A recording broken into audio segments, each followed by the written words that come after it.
ก็มื้อนี้จะมาแนะนำวิธีการโพสต์ขายดินในรูปแบบใหม่ที่ง่ายกว่าเก่าเนาะหลังจากที่เรา KYC ข้อมูลเราแล้วเนาะก็มาคลิกใส่บนดินนี้เลยเนาะปึ๊บมันก็จะขึ้นมาหน้าตัวนี้เนาะรายการดินเราสังเกตเบิ่งหมายบวกอยู่รุมนี่เนาะจะเพิ่มดินก็คลิกหมายบวกได้เลยปึ๊บนะอันนี้เรามาเลือกใส่ประเภทของดินเนาะจะเป็นดินนาดินอย่างต่างๆเนาะเป็นดินกสิกรรมก็จะอยู่ในกลุ่มเขตของดินนาเนาะดินกสิกรรมดินนาดินกสิกรรมดินสวนบ่จังซี่เนาะหรือว่าเป็นดินปลูกสร้างดินพร้อมเรือนคอนโดโรงแรมต่างๆเนาะหรือว่าดินเรือนในเซาก็เลือกตามประเภทของใบตาดินของเฮาเนาะอาจจะเป็นดินกสิกรรมแล้วก็เกรดเนาะเกรดของดินเนาะคลิกเบิ่งตัวนี้เป็นดินแบบติดถนนบ่เป็นดินแบบใดเนาะให้เราเลือกตามที่เราเบิ่งก็จะมีหลายอย่างเนาะดินทางแดงเข้าไปลึกๆเป็นซอยลึกบ่จังซี่ดินเข้าห้อมทิศทางแดงบ่ดินเข้าห้อมทิศทางคอนกรีตบ่ทางยางบ่เนาะอันนี้เป็นดินเข้าห้อมทิศทางยางเขาก็ใส่ดินเข้าห้อมทิศทางยางเนาะอันนี้เป็นรหัสตอนดินเราจะใส่จังใดก็ได้เนาะภาษาอังกฤษบ่ตัวเลขอย่างเดียวบ่ก็ได้คือกันแบบเฮาชื่ออย่างเช่นถ้าว่าวันนี้เฮาเป็นแบบนายหน้าเอาดินมาโพสต์ขายเนาะเขาอาจจะใส่รหัสที่เฮาชื่อง่ายอย่างเช่นว่าเจ้าของดินที่เอามาโพสต์ขายนะเวลาเราจะติดต่อกับเจ้าง่ายเนาะเวลาเราเซฟซื้อกับเจ้าก็เอารหัสขึ้นมาเช่นว่าถ้าว่าซื้อเราซื้อสมพรเนาะเราอาจจะเฮ็ดเป็น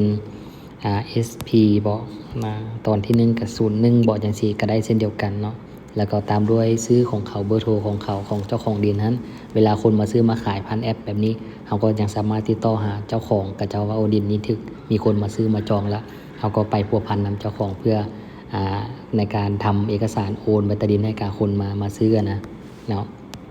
อันนี้เป็นรหัสดินจะใช้จังใดก็ได้ตามใจที่เอาชื่อเด้อเนาะตัวนี้เป็นชื่อประกาศโพสต์ขายนะเราจะใช้เป็นดินแบบใดนะของเฮาเนาะก็แล้วแต่เฮาเฮ็ดจังใดเป็นคอนเทนต์เป็นคำพาดหัวเป็นหัวข้อข่าวสั้นๆง่ายๆเอาแบบชื่อง่ายอย่างเช่นว่า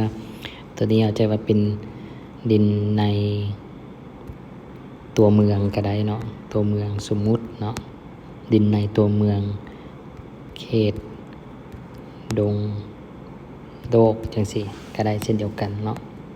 เป็นดินเปาว่างบ่เลือกเป็นดินพร้อมเฮือนที่เราจะขายนะดินเปาว่างก็คลิกเป็นดินเปาว่างเนาะแล้วก็เนื้อที่เฮาก็เบิ่งตามใบตาดินว่ามันมีเนื้อที่เท่าใดนะเฮาก็ใส่ตามเนื้อที่นั้นเนาะอย่างเช่นเนื้อที่มันอาจจะอยู่ที่520 ตารางเมตรเนื้อที่ตัวนั้นเนาะแล้วก็ราคาเดี๋ยวจะขายเท่าใด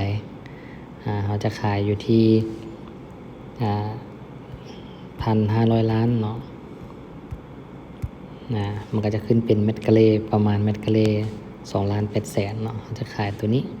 แนะนำถ้าเขาจะขายแบบขายด้วนขายอย่างไรนะเนาะบ่จำเป็นต้องให้เขาเจ้ามาต่อมาอย่างเขาอาจจะใส่เป็นราคาที่เขาพอใจขายก็ขายในราคานั้นเลยนี่ราคาอาจจะเป็นราคาตลาดบ่อย่างซี่เนาะตื้อ5เขาอาจจะขายคือฮ้อนเงินแฮงอาจจะขายเพียงแต่ตื้อ2อันนี้เป็นราคาแบบเงินสดเลยบ่ต้องอีหยังให้มันยุ่งยากนะก็เขียนแบบนี้อาจจะหรือว่าเขาจะเพิ่มเป็นเงินบาทก็ได้เนาะเนี่ยมันจะมีเงินบาทเงินหยวนหรือว่าเป็นเงินดอลลาร์จังซี่ก็สามารถเพิ่มได้เนาะแต่เป็นเงินดอลลาร์แต่เฮาบ่เพิ่มก็บ่เป็นหยังก็ลบออกเนาะแต่เงินกีบก็ได้ตัวนี้ค่าบริการเนาะถ้าว่าเฮาเป็นVIP ของระบบเนาะเขาจะเสียแค่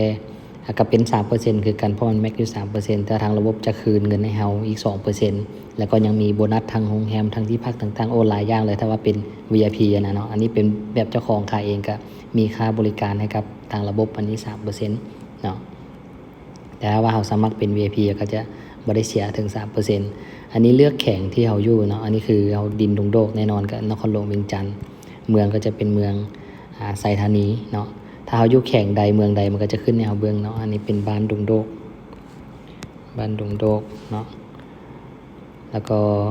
อันนี้คือระยะออกใบตาดินว่าเฮาสามารถออกใบตาดินให้กับคนมาซื้อได้เท่าใดเนาะ30 วันบ่60 วันบ่90 วันเนาะตัวนี้คือเฮาจะใช้ประมาณอยู่ที่3 เดือนเนาะ90 วันแต่ถ้าบางเทื่อมันก็บ่ฮอดเฮาก็แจ้งหาลูกค้าได้ตามที่ลูกค้ามาซื้อนะว่าใบตาดินออกก็อัปโหลดให้ลูกค้าเบิ่งระบบก็จะตรวจสอบข้อมูลนั้นทีนี้มาเบิ่งตัวโลเคชั่นเนาะเราก็มาคลิกบนเลือกโลเคชั่นดินของเราตั้งอยู่ไสเนาะเราสามารถเปลี่ยนโหมดได้เวลามาคลิกใส่นี้เนาะเบิ่งไปโหมดเป็นดาวเทียมก็ได้คือกันก็จะเป็นแบบดาวเทียมแบบนี้ใช้2 มือเนาะนี่เบาปลายก็ได้เนาะ ดินตัวอย่างว่าดินอยู่แถวนี้เนาะเราก็คลิกใส่ตึ๊บหลังจากคลิกแล้วว่าเป็นดินตัวนี้นะหรือว่าเป็นตอนนี้บ่นี่มาคลิกใส่บนนี้หรือว่าบนใดก็แล้วแต่เฮาว่าดินของเฮาอยู่ใส่เนาะก็สามารถซูมเข้าใกล้ๆใส่เนาะว่าอยู่บนนี้เด้อเสียก็ติ๊กเส้นนี้ติดกับทางยางตัวนี้เนาะเส้นทางยางตัวนี้เฮาก็มาเลือกอยู่หลุมนี้ตึ๊บเรียบร้อยเนาะและนี่ก็มาเลือกเพิ่มรูปภาพของเฮานี้เอารูปมาใส่จะเป็นรูปแบบใดอย่างเนาะเพิ่มได้10รูปเนาะอันนี้เอาแต่3รูปเป็นตัวอย่างคลิกตกลงปุ๊บ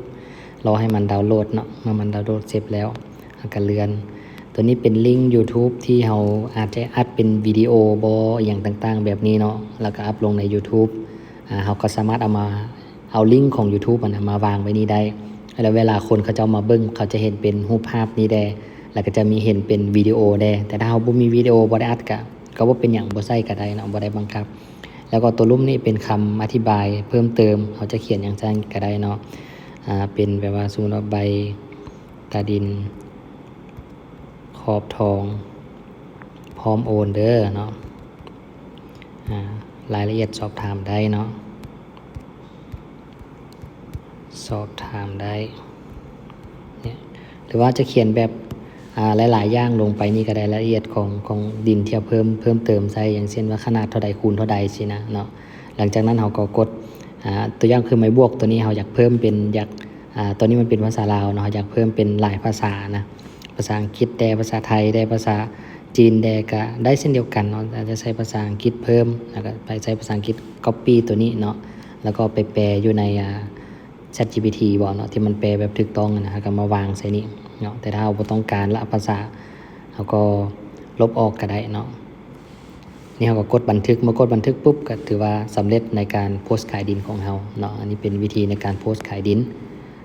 ขอบใจถ้ามีบนใดที่ว่าบ่เข้าใจก็สามารถสอบถามเพิ่มเติมได้เด้อเจ้า